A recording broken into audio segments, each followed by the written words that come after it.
I have so many stories that I just can't think of them. I mean, but I have so many stories. I'm probably, I'm probably what would be the middle cousin. There was Percy and Opal. I'm not sure how many. I think we had like about 30, 35 first cousins. And there was Percy and Opal. And I know Percy was a Rosie the Riveter at I think Alice Chalmers in Milwaukee. She used to have her picture. She was a very pretty girl, but Opal and Percy.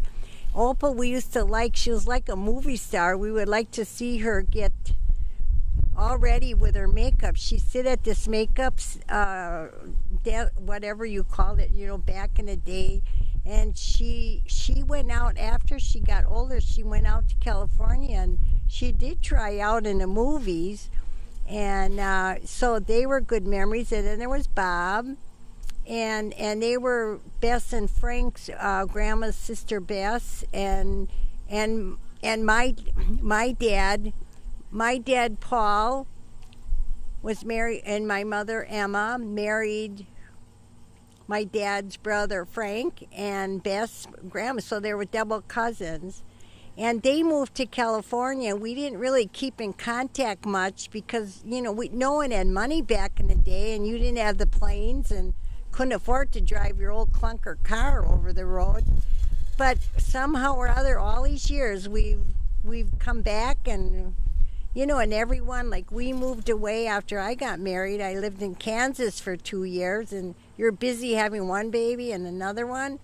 But I was just going to say, everyone's here. I'll go on. I'll start with Pearl and Selmer, and I have wonderful memories of our parties mostly, and I remember your dad as being a good-looking man and funny, real personable. He had a real good personality. And Pearl, I remember her being a real good cook. And I just loved her very much. And in fact, I did see her, before she died in a nursing home. That was really special. And then I'll go to Karen. I remember I used to babysit for Karen and Lynn when they were little. They lived in Milwaukee. I probably wasn't more than 13, 14 myself, but I always thought they were so cute. Yeah, Karen had bright red hair, and Lynn was such a beautiful little girl. But I did Yeah, but I did babysit for you when you were little, and I always loved your mother also is a very good cook, I remember. And Myrtle and Sally, that's Darlene's mother and dad. My Aunt Myrtle was Grandma's sister, one of the 7, and she was always treat you like you were so special. She gave me her pillow when I stayed there. I thought that was really special. And she would make your favorite meal and just treat you so wonderful. I went out there when I was 16. And I stayed with Grandma and Ole. We had moved out, and my mother didn't like California, so we came back.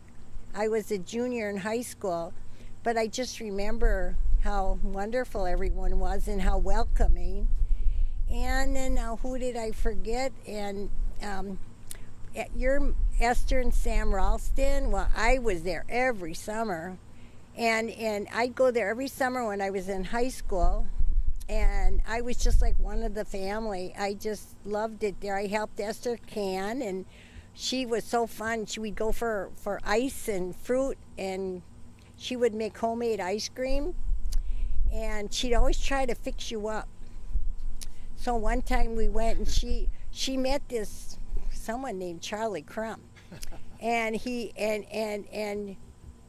we met him on the highway, and she said, she pushed me out of the truck. She said, "Here, Charlie, take Carol for ice cream." Oh, well, that ended that. But anyway, so she was wonderful. And Sam, I love Sam. I love to hear him sing. I think he could have sang professionally if he really wanted to. And then Sam, his 2 nieces, Ralston, Betty and Maxine Ralston, they used to sing on the radio. They sang country western, and Sam just had the most beautiful voice. So did Esther. Well, you wake up in the morning, and they had upstairs right above the kitchen, and they had these big registers. So at 5 in the morning, Esther would get up and she would be frying eggs and bacon and cooking and percolating coffee, and she'd have hymns on. So you'd get up, and it was just a wonderful memory being on the farm. I just loved it so much. And Kathy, and we have a special connection, and it's really nice. She'll come at the drop of the hat. She works for the airline, so. And then Paul, we've got wonderful memories, and her kids and her grandkids. We just try to get together. And I love you, Kathy. And Frank's getting kind of reunited with the family. He was in the Army so many years that he never was very close with the family, but he managed to. He lives where you never know. He'll call you and I'll say, well, where are you? And he'll say, I'm in Turkey. I'm going to Iraq. Tell about Richard and Ronald. Yeah, and he said, well, I'm in Iraq. And the next time you'll call him, oh, I'm in Korea. I'm here for the Olympics. So you never know where you're going to find him, in Hawaii or Javelin catcher? Pardon me? A javelin catcher? Yeah, I don't know. He went for the Olympics. But then he and my grandson Brian, who lives in Chicago, and he's got a wife who took after me. She's in nursing. As Kathy's daughter, she's works for the VA in Boise, Idaho. Now, who did I forget? What? Richard. Oh my, yeah. Then I'm the fourth of 6 children. There was my brother Richard, who died in an airplane crash shortly after I got married, 1954. And then I have my brother Ronald, who was always a real fun person. Ronald was full of life. And Ronald died some years ago of cancer. And then there was Marilyn and Paul, who are in heaven. And now my sister Ginny and I are the last of the family. But we call each other once or twice a week. And we call each other with old time memories. Like she'll say, do you remember the song Mersey Dotes? And I go, oh, sure I do. I don't know any new songs, but I know a lot of old songs. Mersey Dotes and Dozy Dotes and little Amsy Divey, little Kiddly Divey too, wouldn't you? If the word sounds clear and funny to your ear, a little bit jumble and jivey, sing Mersey Dotes and Dozy Dotes. So Ginny and I laugh about that, and we laugh about our aches and pains, and thank God every day we're here. And she's so sorry she couldn't make it. She had some health problems, but she would have loved to be here. She'll love this video. I love you, Ginny. Wish you were here. And I don't know, memories. If I forgot anyone, I mean, we... Tell about Bert. Who's Bert? Yeah, well, and then my Aunt Ruth. Gosh, how can you even talk about Ruth? No one could tell a story like Ruth. No one could. And she was real fun-loving. And I just thought of one real funny story. I was 16 when I went out to California. I was a junior in high school. We lived in Glendale with my brother Richard. So my mother, this maybe sounds like she liked her beer, but I guess she did when she did drink it.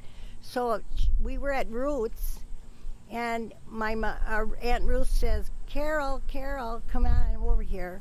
So I went over, and they gave me a note to go to the store. Like I said, I was 16. Would you give this girl a 6-pack of beer? So my mother and Ruth would sit there at the table and drink this, and then about 2 hours later, maybe an hour, I don't remember, Carol, give them this note. Go back to the store. And then a little later, Carol. And they were laughing, and they were so fun-loving. And I remember when Grandpa Heimark died, I was 16, and we lived on Wheel Street, and they would be laughing and crying, and they just were such, I don't know, so infectious. So I just have so many good memories. But thank you all for coming, and I love you all so much.